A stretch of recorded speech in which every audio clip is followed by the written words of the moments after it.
क्या सही मानों में डर गया अमेरिका? क्या बदल दिया ट्रंप ने हमले का प्लान? किन हालात ने ट्रंप के कदम किए पीछे? क्या अमरीकियों ने ही खुद किया ट्रंप को मजबूर? ईरान के हौसले ने क्या दिया पैगाम? दोस्तों, मैं हूं विशाल और आप देख रहे हैं न्यूज़ 18 का सोशल मीडिया प्लेटफॉर्म। ईरान और अमेरिका के बीच पिछले कुछ दिनों से जो गहमागहमी चल रही है और बिल्कुल इस पोजीशन में है कि बस आज, अब या अगले घंटे अमेरिका ईरान पर हमला कर देगा। आपने कई ऐसी खबरें देखी होंगी जिसमें ये सुर्खियां भी सुनी होंगी कि बस आज की रात ईरान पर भारी, अगले 24 घंटे में अमेरिका B-2 बॉम्बर चला देगा। बहुत तरह की खबरें, लेकिन आपको हम बता रहे हैं कि हकीकत क्या है।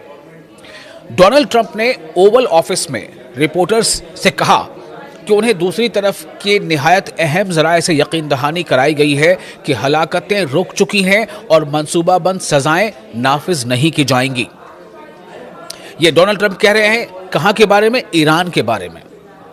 ट्रंप के इसी बयान ने एक झटके में ईरान का पलड़ा भारी और अमेरिका के रुख में तब्दीली का इशारा दे दिया है। आपको याद होगा जब डोनाल्ड ट्रंप ने धमकी आवेज अंदाज में कहा था कि ईरान में अगर मुजाहिरीन पर गोलियां चली तो अमेरिका ईरान पर कार्रवाई के लिए बिल्कुल तैयार है। दरअसल कई मीडिया प्लेटफॉर्म पर इस तरह की खबरें शाया हुई कि मुजाहिरीन को यानी प्रदर्शनकारियों को सजाए मौत दी जाएगी, बल्कि शायद उसाम सुल्तानी को सजाए मौत दे दी गई। आइए आपको पूरी तफसील बताते हैं। 28 दिसंबर को तेहरान में पहली बार ताजिरों ने डॉलर के मुकाबले ईरानी करेंसी के गिरते मैयार और बढ़ती महंगाई के खिलाफ मुजाहरा किया। देखते ही देखते मुजाहरे कई शहरों तक फैल गए। ईरानी लीडरों ने कहा कि ये मुजाहरे करवाए जा रहे हैं और इसके पीछे अमेरिका और इसराइल की साजिश कारफरमा है। मोसाद के एजेंट्स भी पकड़े गए। बड़े पैमाने पर दीगर मुजाहिरीन की गिरफ्तारियां हुई और ये अफवाह भी फैली कि मुजाहिरीन यानी प्रदर्शनकारी यानी प्रोटेस्टर्स यानी रॉयटर्स के खिलाफ सख्त कार्रवाई की जाएगी, जो रॉयट में शामिल हैं, जो तोड़फोड़ में शामिल हैं, जो आगजनी में शामिल हैं, और कुछ लोगों को फांसी भी दी जाएगी। ईरान के वज़ीर ख़ारजा अब्बास अराक्ची ने अमरीकी मीडिया से, बाकायदा अमरीकी मीडिया इदारे फोकस न्यूज़ को ये एक इंटरव्यू दिया। उसमें बताया कि मुल्क में हुकूमत मुखालिफ मुजाहरों के तनाजुर में लोगों को फांसी देने का कोई मंसूबा नहीं है। उन्होंने स्पेशल रिपोर्ट जो जिसका नाम है कि विद ब्रैट बायर के प्रोग्राम में, मैं सिर्फ इसलिए बता रहा हूं ताकि आपको रेफरेंस दे सकूं कि कहां, कब, किसने क्या कहा। इस प्रोग्राम में कहा कि फांसी देने का तो कोई भी मंसूबा नहीं है। उन्होंने मजीद कहा कि मैं आपको यकीन दिला सकता हूं कि लोगों को फांसी देने का कोई मंसूबा मौजूद नहीं है, और इस बात पर जोर दिया कि आज या कल किसी को भी मौत की सजा नहीं दी जाएगी। अब ये अराक्ची का बयान अपने आप में काफ़ी अहमियत का हामिल है। और जो डोनाल्ड ट्रंप के बारे में मैंने आपको बताया कि डोनाल्ड ट्रंप ने ओवल में रिपोर्टर्स के सवाल का जवाब देते हुए जो बयान दिया था, और इस बयान को अगर आप सुने तो अगर आप खबरों की समझ रखते हैं और सिर्फ सनसनी फैलाने वाली खबरों से हट के अगर आप खबर को संजीदगी से सुनते समझते हैं और गौर करने की कोशिश करते हैं तो आपको बिल्कुल इशारा मिल चुका होगा कि आने वाले दिनों में क्या होने जा रहा है। अराक्ची का यह बयान अमरीकी सदर डोनाल्ड ट्रंप के उस बयान के बाद सामने आया है जिसमें उन्होंने ओवल ऑफिस में सहाफ़ियों यानी रिपोर्टर्स से बातचीत में कहा था कि उन्हें दूसरी तरफ के निहायत अहम जराए से यानी पुख्ता सोर्सेज से, कन्फर्म सोर्सेज से यह यकीन दहानी कराई गई है कि हलाकतें रुक चुकी हैं और मंसूबाबंद सजाएं नाफिज नहीं की जाएंगी।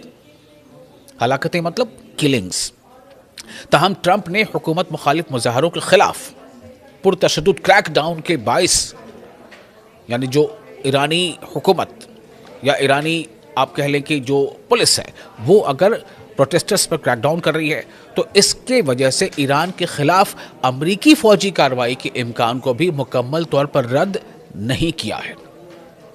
यानी डोनाल्ड ट्रंप का जो कॉन्फिडेंस है ना, वो कॉन्फिडेंस हिल जरूर गया है।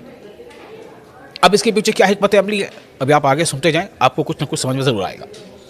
इससे कबल बुध के रोज ही ईरान की अदलिया ने इंदिया दिया था, यानी एक हिंट दिया था कि मुल्क भर में होने वाले मुजाहरों के दौरान गिरफ्तार किए गए अफराद के खिलाफ फौरी मुकदमात की समाअत के बाद सजाए मौत दी जा सकती हैं। उनके ये बयानात उस वक्त सामने आए जब ईरानी हुक्काम ने ऐलान किया कि गिरफ्तार किए गए मुजाहिरीन यानी प्रदर्शनकारी के खिलाफ मुकदमात को तेज किया जाएगा, यानी जल्द से जल्द उनके मुकदमात की समाअत होगी।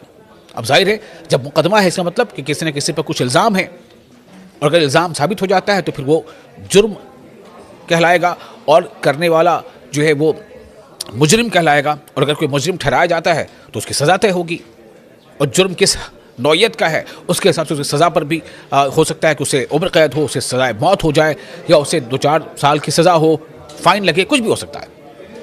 तो इसके बाद सज़ाओं पर अमल दरामद भी किया जाएगा, यानी कि कोर्ट का एक इशारा था, एक इंदिया था। अब ये इसलिए था ताकि मुजाहिरीन के दिलों में थोड़ा डर पैदा हो, खौफ पैदा हो, वो अपने मुल्क के कवानीन का थोड़ा पास व लिहाज रखें। और इसमें एक नाम सामने आया था जिसको लेकर काफ़ी अफवाह फैली, वो नाम है उसाम सुल्तानी।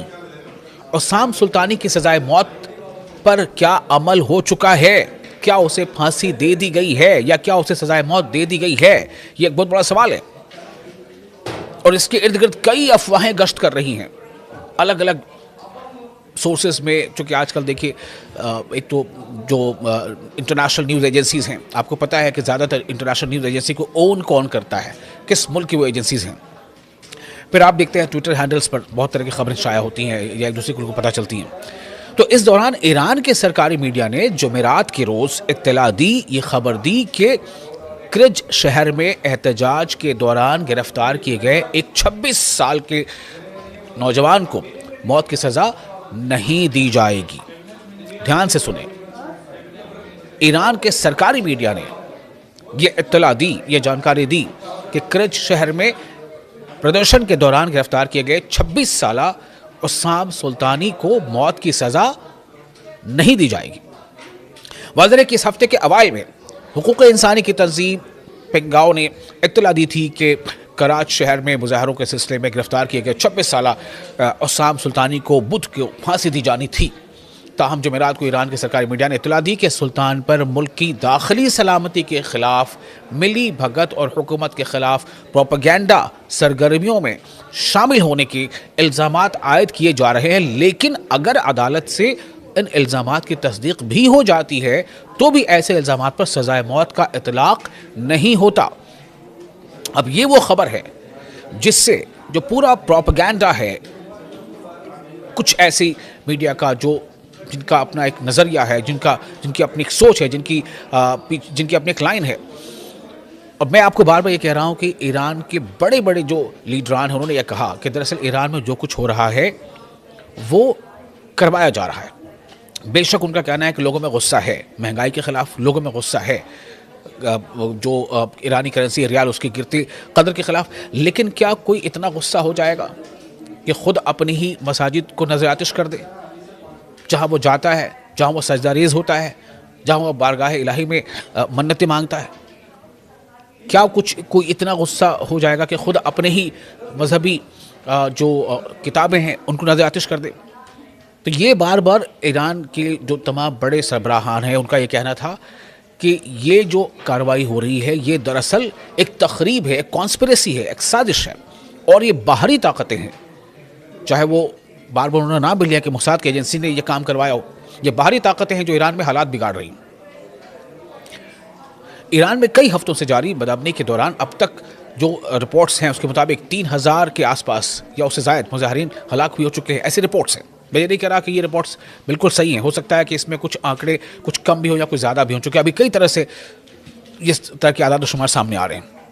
जबकि इस्लामी हुकूमत गुज़श्ता कई दहाइयों में अपने इक़्तिदार को दरपेश सबसे बड़े ख़तरे के ख़िलाफ़ सख्त क्रैकडाउन जारी रखे हुए है। पीर के रोज़, पीर कहते हैं मंडे को, सोमवार, पीर के रोज़ सदर ट्रंप ने खबरदार किया था कि अगर ईरानी हुक्काम मुजाहिरीन को कत्ल करते रहे तो अमरीका निहायत सख्त इक़दाम करेगा। गुज़श्ता हफ्ते नायब सदर जेडी वैंस, वज़ीर ख़ारजा मार्को रूबियो और नेशनल सिक्योरिटी काउंसिल के हुक्काम ने सदर ट्रंप के लिए सिफाती इक़दामात से लेकर फ़ौजी हमलों तक मुख्तलिफ ऑप्शंस पर गौर करने के लिए मुलाकातें शुरू की थी। अब आपको बता दें कि इन सब के बीच एक तरफ जहां अमेरिका ये कह रहा है कि ईरान में लोग सड़कों पर हैं, वो अपने ईरान की हुकूमत से और वहाँ की लीडरशिप से नाराज़ हैं और वो जो है तब्दीली चाहते हैं, तो लगभग ऐसे ही हालात अमेरिका के भी कई शहरों में देखे गए, जहाँ पर चाहे वो वेनेजुएला में जो अमेरिका ने कार्रवाई की, जिस तरह से वेनेजुएला के सदर और उनकी अहलिया को, फर्स्ट लेडी को गिरफ्तार करके ले आए, किडनैप करके ले आए, लोग तो कहते किडनैप कर लिया, मैं कहता हूँ गिरफ्तार करके ले आए। फिर जो आइस है इमिग्रेशन और कस्टम एनफोर्समेंट ऑफिसर, उसने जो गोली मारी, जो याद होगा, तो रेनी गॉड को, तो ये मामला, फिर एक और बच्ची के साथ ऐसे कुछ खबर है, ऐसे कई मामले मिलजुल कर ईरान के मामले भी अमेरिका के लोगों को मुश्तइल कर रहे हैं। खुद अमेरिका की सड़कों पर कई शहरों में देखे गए लोग प्रोटेस्ट करते हुए देखे गए, डोनाल्ड ट्रंप के खिलाफ प्रोटेस्ट करते देखे गए। यहाँ तक कि इसराइल जो लगातार इसके लिए अमेरिका को कहीं ना कहीं वो चाहता है कि अमेरिका हमला कर दे ईरान पर, जैसा कि ईरान के सरबराहों का दावा है। इसराइल में भी खुद ज़बरदस्त प्रोटेस्ट होते रहे हैं हालिया दिनों में भी नेतन्याहू के खिलाफ।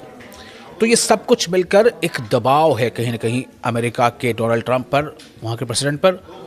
ये इस बात से जाहिर होते हैं कि आखिर डोनाल्ड ट्रंप ने ये बयान क्यों दिया कि मुझे बहुत ही वसूख कंफर्म्ड ज़राए से, सोर्सेस से जानकारी मिल रही है कि वहाँ यानी ईरान में हलाकतें रुक गई हैं, किलिंग्स रुक गई हैं। तो अगर डोनाल्ड ट्रंप को अगर ये खबर मिल गई है कि किलिंग्स नहीं हो रही है, किलिंग्स रुक गई हैं, तो उन्होंने तो ये कहा था कि अगर किलिंग्स जारी रहेगी तो हम मुदाखलत करेंगे, तो हम अटैक करेंगे। तो इसका मतलब क्या हुआ, आप समझे। तो कई बार ऐसा होता है, कहते हैं ना कि हाथी के दांत दिखाने के कुछ और खाने के कुछ और, तो इसमें कई तरह की बातें हैं। अब आपको बताते हैं कि जो हवाई जो परवाज़ें हैं, परवाज़ों पर बंदिश थी, तो कुछ परवाज़ें अब तेहरान की जानिब रवां भी हैं, यानी कि जो अभी एक लॉकडाउन था एक तरह से वो ख़त्म हो गया।